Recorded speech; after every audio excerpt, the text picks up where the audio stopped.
Matik uli. Balik ta si Bo. Yan, luray ng tingog din eh.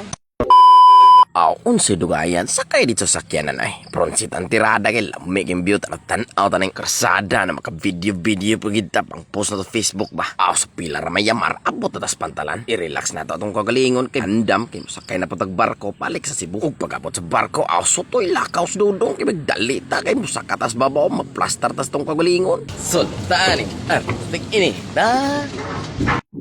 sunod na chairman kay parihami ako kapitan si chairman. Maor ani. Ini bisa dan ito.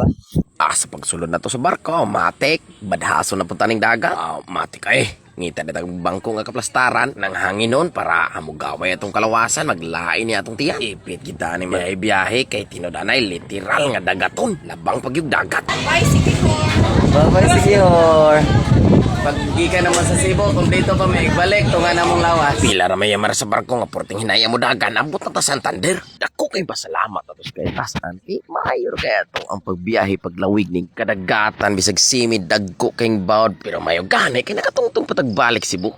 Sa paglaras nato sa kadalanan balik sa Asturias kita nagabhian. Masalamat lang gyud ta kay natay driver sa sakyanan nga matug lang kung muurong na ang sakyanan. Ug sa pilar may lakaw sa istorya matek abot ta sa tuwa.